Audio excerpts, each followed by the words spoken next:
عمران خان کے سابقہ بہنوئی اور معروف لکھاری حفیظ اللہ خان نیازی نے کہا ہے کہ فوجی قیادت کے لیے سوچنے کی بات یہ ہے کہ 9 مئی 2023 کو فوجی تنصیبات پر حملوں میں ملوث جماعت کے قائد عمران خان کی مقبولیت میں کمی کی بجائے اضافہ کیوں ہوا۔ ان کا کہنا ہے کہ بلا شبہ 9 مئی 2023 ہماری تاریخ کا ایک تاریخ اور اندھوناک دن تھا۔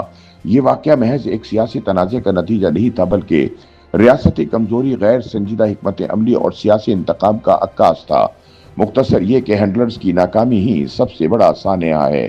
روزنامہ جنگ کے لیے اپنے تجزیے میں حفیظ اللہ نیازی کہتے ہیں کہ 9 مئی کے سانحے کو ہینڈل کرنے کے لیے جس طرح کی سنجیدگی درکار تھی وہ کہیں دکھائی نہیں دی۔ اگر متاثرہ فریقین کے دکھ کو سمجھنے کی بجائے فوری انصاف پر توجہ دی جاتی تو شاید قوم کو اس صدمے سے جلد نکالا جا سکتا تھا۔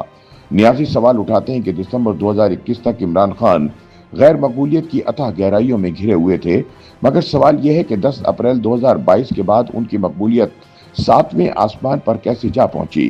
حفیظ اللہ نیازی کہتے ہیں کہ عمران خان کے اقتدار سے علیحدہ ہونے کے بعد ان کی سیاسی طاقت میں اچانک اضافہ دراصل بعض ادارہ جاتی غلطیوں اور شخصی مداخلتوں کا نتیجہ ہے۔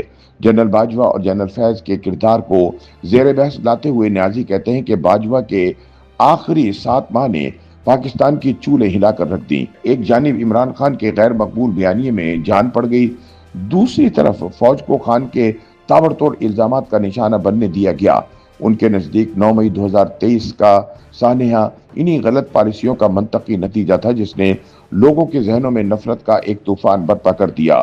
حفیظ اللہ نیازی کہتے ہیں کہ سانحہ 9 مئی 2023 میں ملوث کرداروں کو چند ہفتوں میں انصاف کے کٹہرے میں لایا جا سکتا تھا، مگر ایسا نہ ہوا۔ ان کے مطابق امریکہ اور برطانیہ جیسے ممالک میں ایسے واقعات کے بعد دنوں میں فیصلے ہوتے ہیں، مگر یہاں شاید ترجیح انصاف نہیں بلکہ سیاسی صفایا تھی۔ فوج نے حساب لینے کی بجائے تحریک انصاف کو توڑنے اور کمزور کرنے پر زور دیا۔ تحریک انصاف کے جن رہنماؤں نے 9 مئی کے حملوں میں ملوث ہونے پر معافی مانگی، انہیں رعایتیں ملی جبکہ باقیوں پر سختی بڑھا دی گئی، لیکن یہ فوجی قیادت کی خام خیالی تھی کہ ایسا کرنے سے پارٹی ختم ہو جائے گی اور الیکشن سے پہلے میدان خالی ہو جائے گا۔ 2024 کے الیکشن کے نتائج نے سب کچھ الٹا کر رکھ دیا۔ حفیظ اللہ نیازی سوال اٹھاتے ہیں کہ اگر ادارے اور سیاستدان بار بار ایک ہی غلطی دہراتے رہیں تو کیا کوئی نتائج کا جائزہ بھی لیتا ہے؟ وہ یاد دلاتے ہیں 1988 میں وزیر اعظم بے نظیر بھٹو کی حکومت گرانے کے لیے فوجی اسٹیبلشمنٹ کی جانب سے شروع کیے گئے آپریشن مڈ نائٹ جیکال کی ناکامی کے بعد کئی ذمہ دار افسران کو گھر جانا پڑا تھا۔ اگر تب احتساب کا عمل سختی سے مکمل کیا جاتا تو آج سیاسی انجینئرنگ کے یہ تجربے بار بار نہ دہرائے جاتے۔ حفیظ اللہ نیازی 9 مئی کے حملوں میں 10 برس قید کی سزا پانے والے اپنے بیٹے حسان خان نیازی کے کیس کو بطور مثال پیش کرتے ہوئے کہتے ہیں، یہ المیہ صرف ایک خاندان کا نہیں بلکہ پورے نظام انصاف کا ہے۔ 13 اگست 2023 کو حسان نیازی کی گرفتاری کے بعد طویل عرصے تک اس کی کوئی خبر نہ تھی۔ نیازی سوال اٹھاتے ہیں کہ ایک شہری کو بغیر کسی عدالتی کارروائی کے طویل عرصے تک تحویل میں کس قانون کے تحت رکھا جا سکتا ہے؟ ان کے مطابق ہائی کورٹ میں دائر ریٹ پٹیشن میں واضح کیا گیا کہ حسان نیازی کی حوالگی غیر قانونی تھی، مگر ریاستی ادارے اپنے اقدامات کو درست ثابت کرنے پر مصر رہے۔ نیازی کہتے ہیں کہ اگرچہ حسان نیازی کو 10 سال قید بامشقت کی سزا سنا دی گئی، لیکن کیس کی کارروائی محض چند گھنٹوں میں مکمل ہوئی، جس کا تحریری فیصلہ انہیں آج تک نہیں مل سکا۔ وہ افسوس کا اظہار کرتے ہوئے کہتے ہیں کہ 9 مئی کے کیسز میرٹ پر چلائے جاتے تو شاید آج ریاست اور عدلیہ دونوں پر اعتماد بحال رہتا۔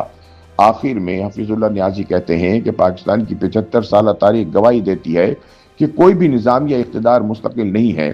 ہر فیصلہ اور ہر عمل ایک دن جواب دہی کے دائرے میں آتا ہے۔ ان کے مطابق اصل سانحہ یہ نہیں کہ 9 مئی کو فوجی تنصیبات پر حملے ہوئے، بلکہ یہ ہے کہ ان حملوں سے بھی ہم نے کوئی سبق نہیں سیکھا۔ نیازی کہتے ہیں کہ مجھے آج بھی اپنے بیٹے سے زیادہ وطن کی فکر ہے، کیونکہ اصل المیہ یہی ہے کہ ہینڈلرز کی ناکامی ہی ریاست کا سب سے بڑا سانحہ بن چکی ہے۔ YouTube پر گوگلی نیوز دیکھنے کے لیے youtube.com کی سرچ بار میں googly news T V type کریں۔ گوگلی نیوز کے پیج پر سرخ رنگ کے سبسکرپشن والے بٹن پر کلک کرنا نہ بھولیے۔ YouTube پیج پر اپلوڈ ہونے والی ویڈیوز سے باخبر رہنے کے لیے بیل آئیکن پر کلک کیجیے۔ آپ کو ہر نئی ویڈیو کے بارے میں نوٹیفیکیشن موصول ہو جائے گا۔